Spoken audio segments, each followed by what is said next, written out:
si ma'am na nandito sa atin ngayon, si Ma'am Lenny, siya yung legal wife. Apo. Tama po. Apo. At ang kinocomplain mo ngayon, ma'am, ay yung ex-girlfriend. Apo.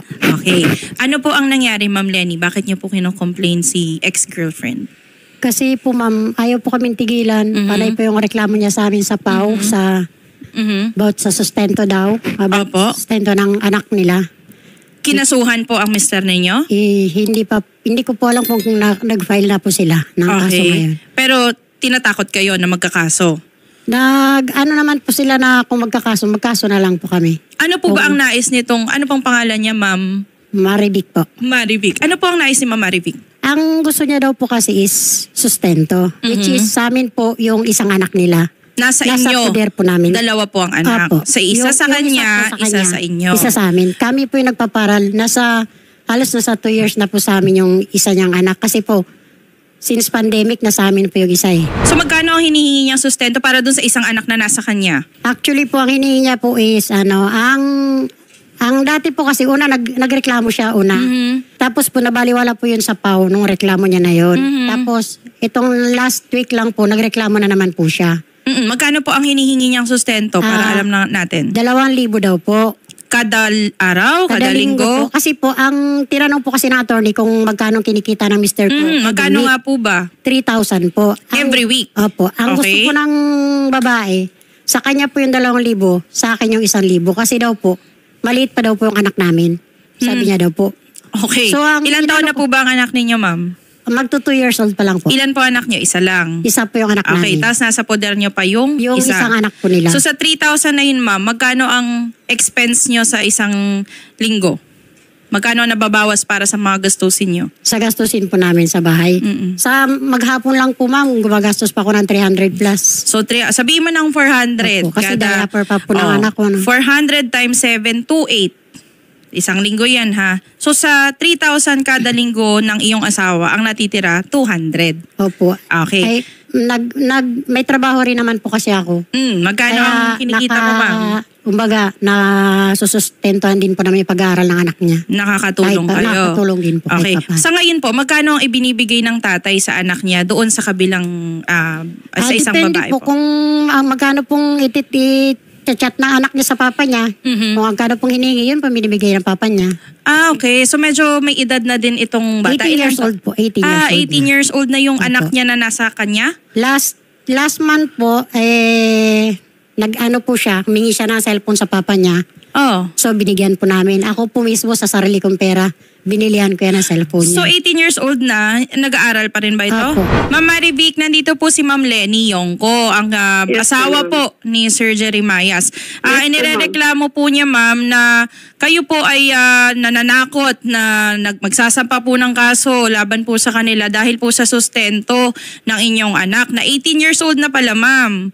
Oh. So ano po ba ang nais niyong mangyari, Ma'am Marivic? Kasi mukhang hindi naman po tatakbuhan ni Sir Jerry Mayas ang kanyang obligasyon dahil nabanggit po ni Ma'am Lenny kanina na nung isang linggo lamang ay humingi ng cellphone yung anak ninyo. Hindi po. Last or month po. last month pala. Pasensya na po. Yun po, Binigay ma'am, naman. May 9. Birthday niya po yun. Bibo niya po. Nagbibo siya ng May 9.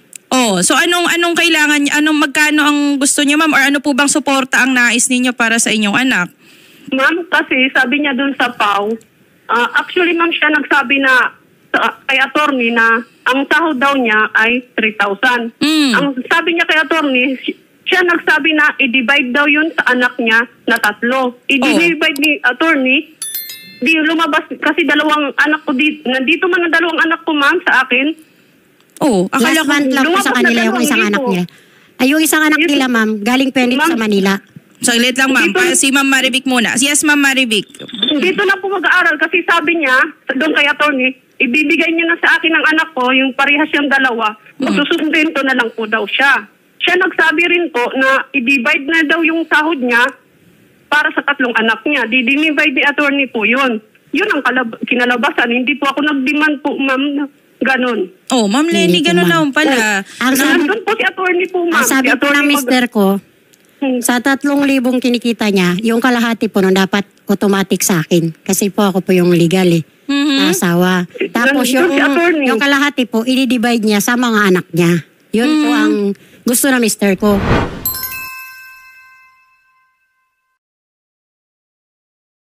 Ma'am Marivic, okay, unang-una sa lahat po, may karapatan naman po sa suporta ang inyong mga anak. Wala naman po tayo doon sa question na kung kailangan ba suportahan o hindi. Pero kailangan po nating intindihin, pareho, sa inyo pong pareho, no, na ang suporta po, nakadepende po yan sa kakayanan ng mga magulang. Okay? Yes po, ma'am. Ma'am Marivic, kayo po ba ay may trabaho? Wala po, ma'am. Wala po. Okay, bakit kayo po ba ay intentional na walang trabaho? Wala pa pong nakikitang trabaho? Ano po ang ano natin? May baby po ako, ma'am. Pero asawa na po dati siya. ba kayong may trabaho, ma'am? Opo, ma'am. Dati po.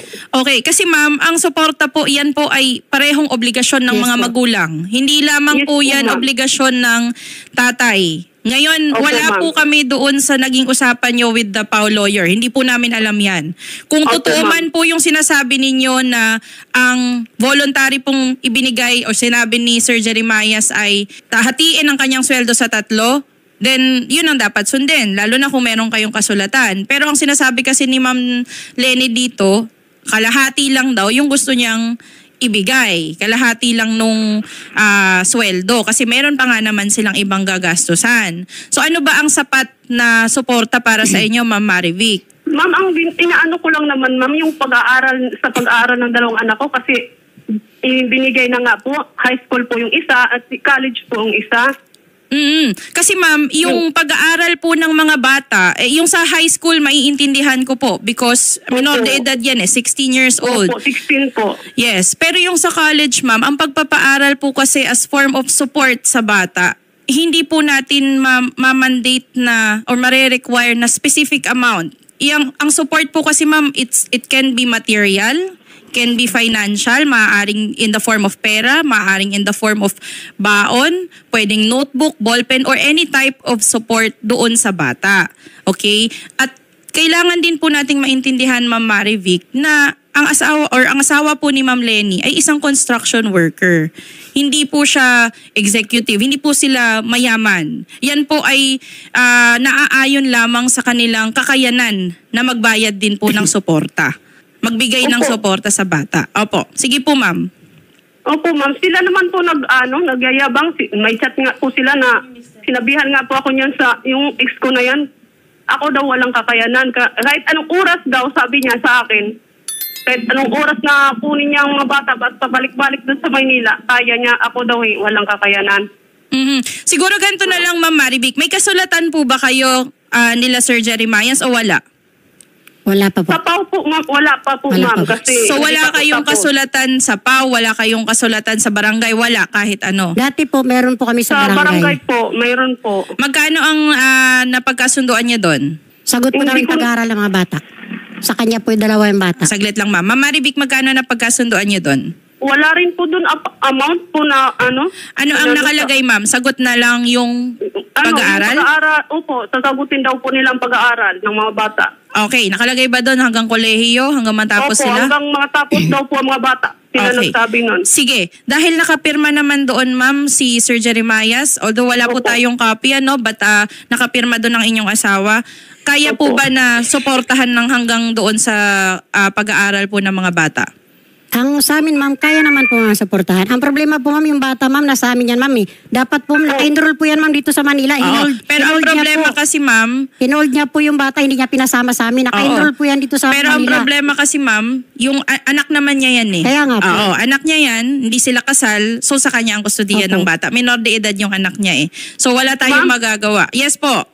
Ma'am, kasi po, ma'am, yung anak ko niyan, kung pinayagan ko naman po yan doon mag-aral. Nagiging resort ko dito, kung meron na kayong napag-usapan na nakasulatan, meron na po kayong pinirmahan na 2, bakit hindi na lang po yun yung sundin natin? Actually, ma'am, sinusunod namin po yan noon, ma'am. Oo. Pero Sunod ngayon po kasi yan ma'am, na kay Ma'am Marivic na yung kustodiya ng bata, sundin pa rin natin. Kasi ang pinangako ninyo at ng asawa mo, pag-aralin yung bata. Yung mga kailangan lang po nila sa So school. yun ang sundin natin. Kasi pinirmahan nyo yun eh. Otherwise, may karapatan naman si Ma'am Marivic Marivic na magsampa talaga ng kaso laban sa inyo. Okay. Okay? So Ma'am Marivic, itutuloy ko po to sa sa other line na lang. Doon na lang tayo. Ma'am, tawag niyo po ibaba yung telepono, Ma'am Marivic. Yes But po, ma'am. maraming salamat po sa inyong panahon. Ma'am, mag-usap na lang po tayo sa other studio, ha? Okay, Sige salamat po.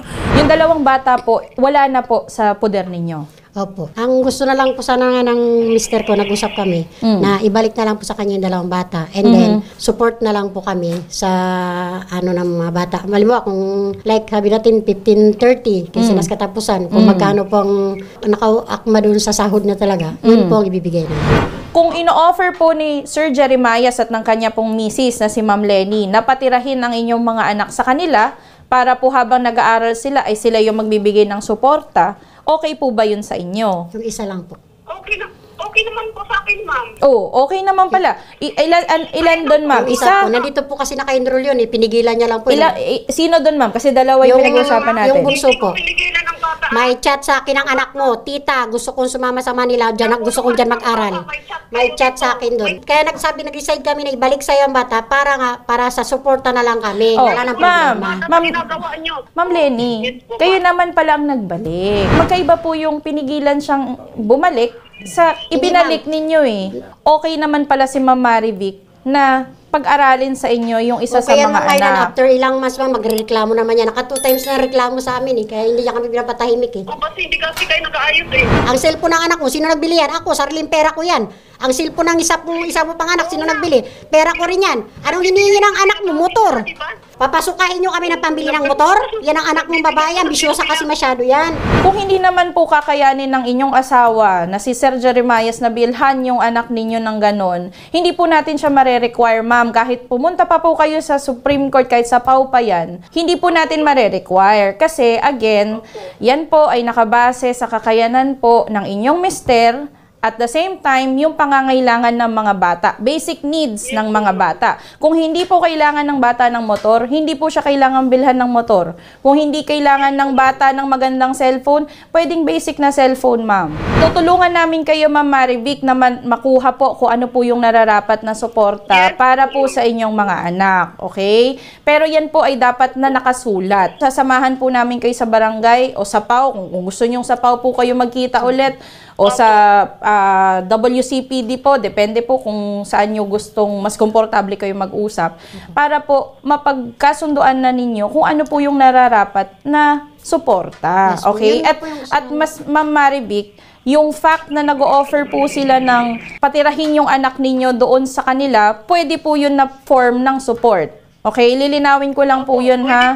Oo. So, hindi po porket ang ino-offer lang ni Sir Jeremias ay patirahin ko yung anak mo dito sa bahay ko, ay hindi na po siya nagbibigay ng suporta. Suporta pa din po iyon. Opo, ma'am. Pag-usapan po ninyo yan, kasama si Sir Jeremias, dapat sa susunod na mag-uusap kayo, kasama siya, at kailangan po nakapirma silang dalawa. Yes po. Ha? Okay Kasi lahat po ng mga pinag-usapan nyo previously, walang saysayon kung wala po kayong pinagkasunduan. Willing po kami. Okay. Ma'am Marivic, okay ka ba sa ganon? Opo, ma'am. Sa PAW kami po mag-usap. Okay. So, sa PAW ka, mas komportabling mag-usap kayo. Opo, sa PAW po. Okay. Kayo, ma'am. Okay kayo doon. Okay, basta po harap kami dalawang mag-asawa. Okay, sige. So, pasasamahan po namin sila Ma'am Lenny at Sir Jeremias dyan sa PAW para po malaman din namin kung ano yung kahilingan ninyo, kung magiging kasunduan ninyo, at kung ano po yung magiging kasulatan na inyong pagkakasunduan. Okay?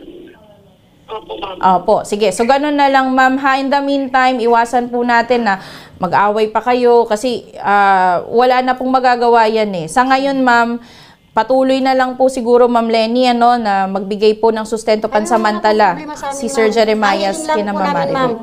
Pag natapos po yung usapan na ito, ma'am, tigilan niya na po kami. Itutuloy-tuloy namin ang kung ano na pag-usapan na suporta, pero tigilan niya na po kami. Oo, ma'am. Pero pagka hindi kasi tinupad ni Sir Jeremias... po namin na kung ano po mapagkakasunduan po. Oo, pero hindi mo kasi masasabi, ma'am, kung tutuloy si Ma'am Marivic o hindi. Okay? So, kaya kailangan pong pag-usapan. Yun yung sinasabi natin, kaya nga po, sabi ko nga po, sana po, maklear po yung nararapat po na sustento sa kinikita po ng asawa ko. Opo. Yun po ang gusto ko po namin. Tama. Yan na lang Yes po ang po, yun po gagawin talaga ang natin, gusto ha? namin. Oo. So, wala na po tayong pag-usapan tungkol dun sa... Wala na po, wag niya na po kami nga kami, tutuparin namin yung napagkasundan, pero tigilan niya na po kami. Baka mga kasi after ilang months na naman, papatawag niya naman kami sa PAW Kahit nagbibigay kami sa mga anak niya. Kung mangyari man yun, Ma'am Lenny, may karapatan ka naman magsampa Yes, ng ma'am. criminal action sa kanya. Yes, So, wala po kayong poproblemahin doon. Pwede rin kayong mag-file ng civil case na damages sa kanya. So, wag nyo na pong problemahin yung parte na yun. Kasi, kung hindi talaga siya tutupad, pwede nyo gawin yun sa Yes, kanya. po, ma'am. Okay? Yes, po. Ma'am Marivic,